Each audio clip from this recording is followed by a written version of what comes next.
Cuando llegó el día, Herodes se puso sus vestiduras reales, se sentó en su trono y les dio un discurso. El pueblo le dio una gran ovación gritando: «Es la voz de un Dios, no la de un hombre».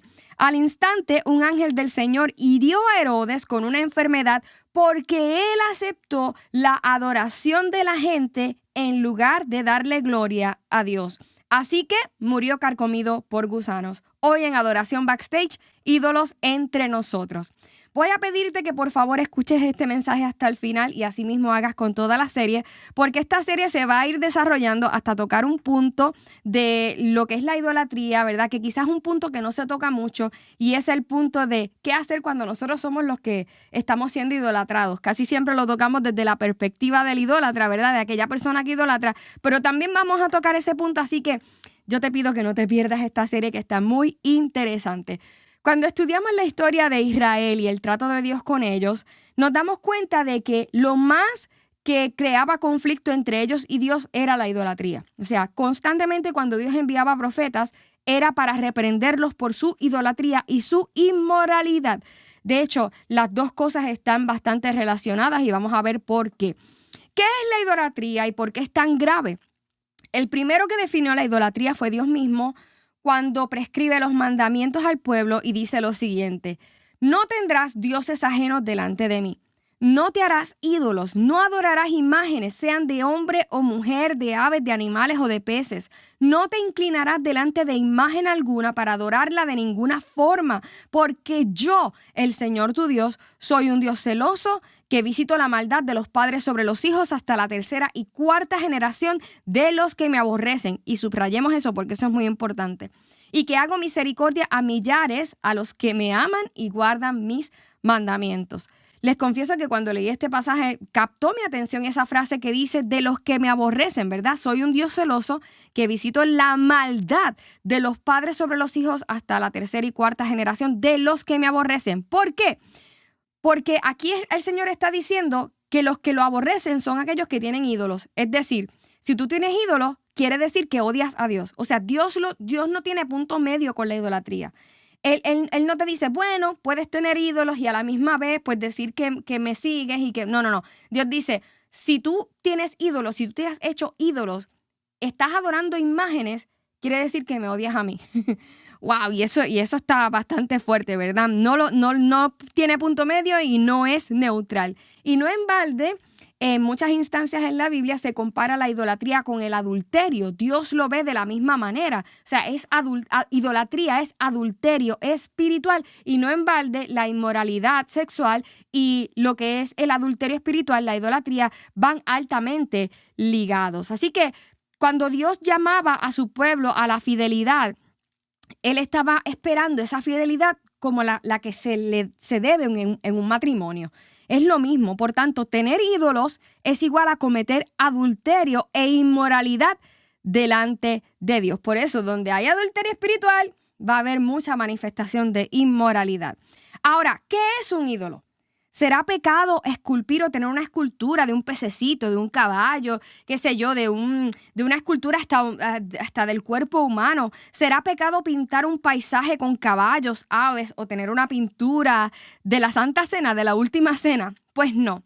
Cuando la Biblia se refiere a un ídolo o de una imagen, es una imagen que está siendo idolatrada, ¿ok?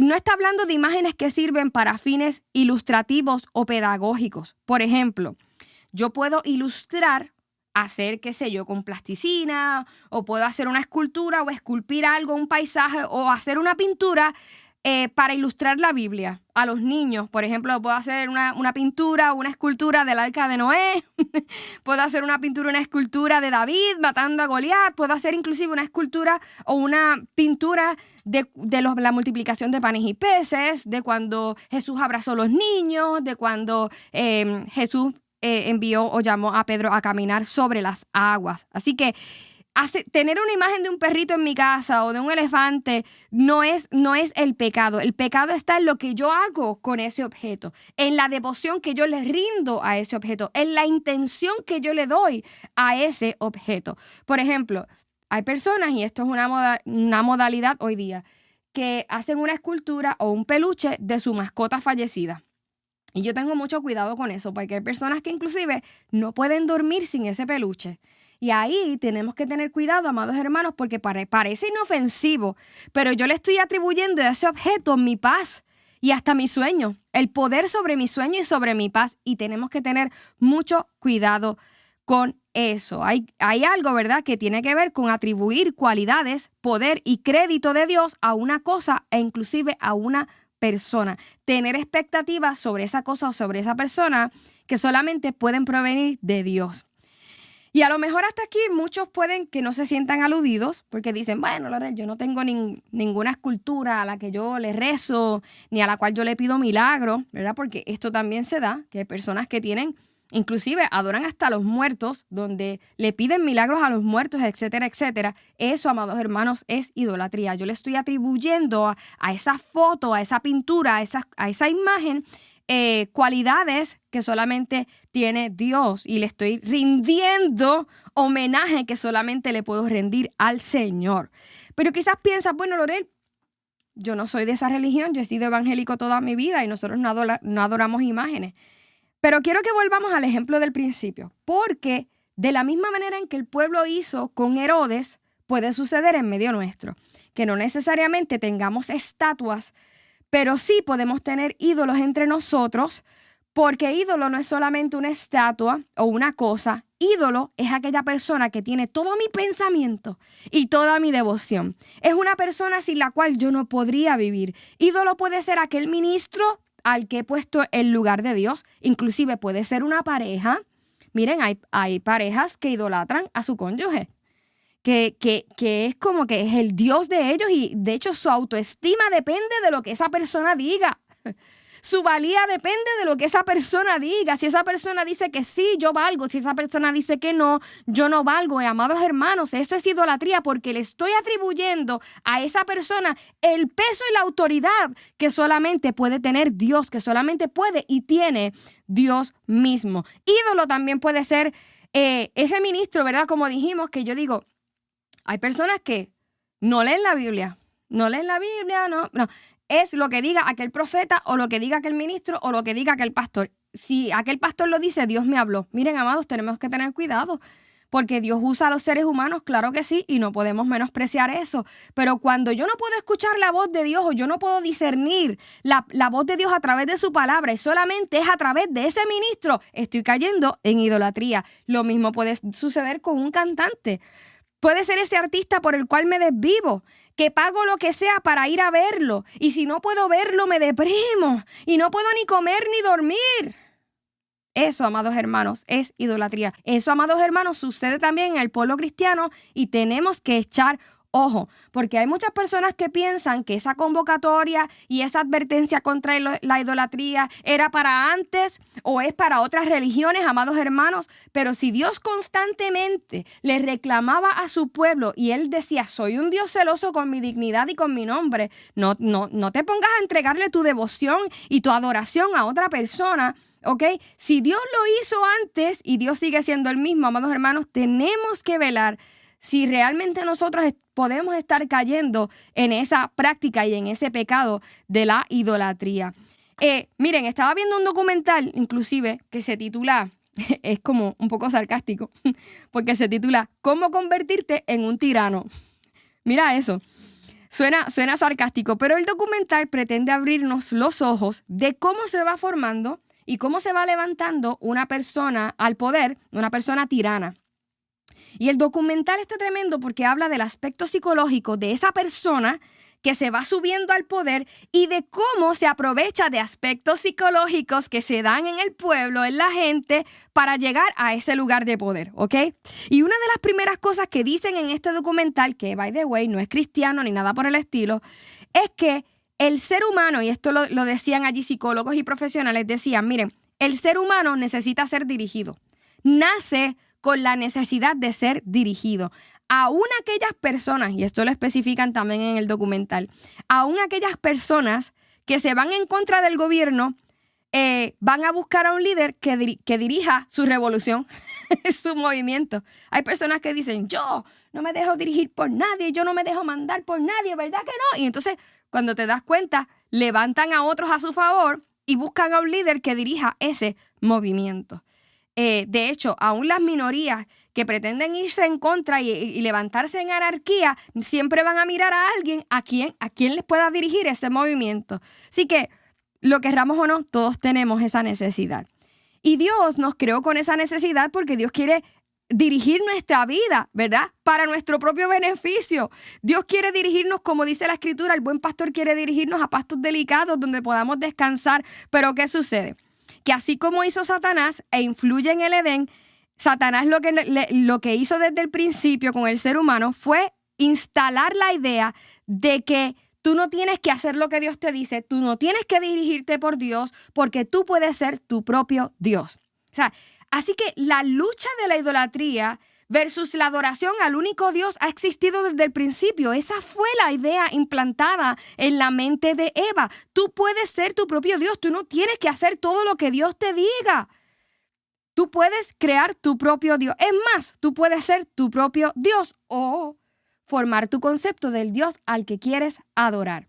Porque idolatría, amados hermanos, inclusive, es formar nuestro propio concepto de Dios fuera de lo que está establecido en la palabra como tal. Por ejemplo, hay personas que piensan que como la Biblia dice que Dios es amor, esto significa, y ya se crearon el concepto de que Dios no puede castigar a nadie, porque si castiga o envía gente al infierno, pues es malo, y que va a aceptar a todo el mundo independientemente de lo que hagan, porque como Dios es amor, nada le irrita, no aborrece nada, y no hay tal cosa como pecado delante de él. Hay otros que entienden que todos los caminos conducen a Dios, y hay otros cuyo Dios es solamente el Dios de ira. Y son personas que predican inclusive como que Dios está esperando a que alguien peque porque se goza de condenar a la gente, cuando la Biblia dice todo lo contrario. Dios no quiere condenar a nadie. Ahora, ¿qué sucede? Dios es amor y Dios también es santo y Dios también es justo. Entonces Dios no se contradice en ninguno de sus atributos. Ni en su ser, en su naturaleza. Él no se contradice. La Biblia dice que Dios es amor, pero también es santo. Y muchas veces, ¿qué va a suceder? Nos va a castigar a fin de santificarnos y volvernos a Él. Por eso es que la Biblia dice que Dios es amor, pero también es fuego consumidor. Porque ese fuego consumidor no es que te quiere matar, ni es que te quiere condenar. Ese fuego consumidor significa que Dios va a hacer lo necesario para quemar todo aquello que no es aceptable en su presencia y en su santidad, en su pureza. Dios es amor, pero ese amor no es aquel que nos hace libres para pecar. Dios es fuego consumidor, pero ese fuego consumidor no es sinónimo de falta de misericordia. Todo se compagina porque Dios es íntegro, Dios es uno, Dios no está dividido. Así que es necesario estudiar la palabra de Dios lo mejor posible y ser humildes para que Dios nos revele quién es Él. ¿Por qué? Porque nosotros podemos agarrar solamente un aspecto de Dios y hacer un ídolo de eso. Creamos un concepto de Dios y adoramos ese concepto de Dios, pero no necesariamente estamos adorando a Dios como tal. ¿Ok? Ahora, ¿cómo puedo identificar si estoy o no en idolatría? ¿Cómo puedo saber que estoy adorando a algo o a alguien fuera de Dios cuando literalmente no me estoy inclinando delante de nadie? Porque hay personas que pueden decir, bueno, Lorel, pero yo no estoy adorando a nadie porque físicamente yo no me estoy postrando. Ahora, pero ¿será que solamente inclinarme literalmente ante alguien es adorarle? No. Miren, una de las características de una persona idólatra es la falta de generosidad, que no es otra cosa que avaricia, ¿ok? La falta de generosidad, avaricia. Me resisto a ofrendar, a tomar de mi dinero para dar a gente en necesidad, a dar dinero o compartir para una causa que no me trae ningún beneficio. Me enfoco más en tener y guardar que en bendecir a otros. Pues, amados hermanos, estoy cayendo en idolatría porque la Biblia establece la avaricia como otro sinónimo de idolatría. Miren cómo lo dice. Dice, haced morir pues lo terrenal en vosotros, fornicación, impureza, pasiones desordenadas, malos deseos y avaricia, que es idolatría. Por lo general, nosotros vemos como avaros a aquellos ministros o líderes o políticos que piden y desangran al pueblo para tener más para ellos. Y eso sí es idolatría y es condenado, amados hermanos, por la palabra. Ahora, pero no solamente avaro es aquel que pide y pide para enriquecerse. Avaro también es aquel al que le cuesta dar cuando dar no le promete ningún beneficio. Jesús mismo lo dice de la siguiente manera. Nadie puede servir a dos señores, pues menospreciará a uno y amará a otro, o querrá mucho a uno y despreciará a otro. Vemos lo mismo que Dios dice desde el principio. O sea, o lo amas a ellos y me odias a mí y me aborreces, o me amas a mí y los aborreces a ellos, ¿ok? Ustedes no pueden servir a la vez a Dios y a las riquezas. Así que Jesús está estableciendo aquí lo mismo que desde el principio. El amor al dinero o aún la riqueza puede ser un ídolo o un señor en tu vida. Si tú eres aquellos que constantemente, y todos luchamos con eso, amados hermanos, porque todos queremos nuestro propio beneficio, por eso tenemos que combatir la idolatría con la generosidad. Así que parte de combatir la idolatría es ser generoso, porque no nos estamos aferrando a nuestro dinero, sino que estamos siendo generosos, ¿ok? La codependencia emocional es un rasgo de idolatría también. Y curiosamente me encontré con el detalle que la codependencia emocional tiene que ver más con controlar a la otra persona. Es decir, controlando a dónde va, cómo viste, el tiempo que te dedica, tiene que ver más con poseer a esa persona, porque de alguna manera poseer eso, tener eso o a esa persona es lo que te da felicidad y sentido para vivir. Miren, hay personas que, ¿verdad?, que tienen que estar llamando a esa persona y la persona le tiene que contestar todas las llamadas. La puede llamar 20,000 veces al día y si tú no le contestas, esa persona se vuelve loco, se vuelve loca. Si tú, ¿verdad?, llamas a esa persona y esa persona no te puede contestar en el momento y te dice que te va a contestar luego, ¿verdad? Si no puedes disponer de su tiempo cuando tú quieres y eso te da ansiedad y pierdes la paz, si esa persona tiene que estar diciéndote todo lo que hace en el día y necesitas tener constancia de dónde está a cada minuto, eso, amados hermanos, se llama idolatría. Eso es idolatría. Le llamamos codependencia, ¿verdad? Porque hay otras situaciones que se dan en la codependencia, pero básicamente la codependencia es un rasgo de la idolatría. ¿Por qué? Porque estás poniendo sobre esa persona la responsabilidad de tu estabilidad y de tu paz. Estás poniendo sobre esa persona solamente lo que Dios puede darte, que es sentido a tu vida, sentido y propósito para vivir. Hay muchas personas que han confundido la codependencia con el amor.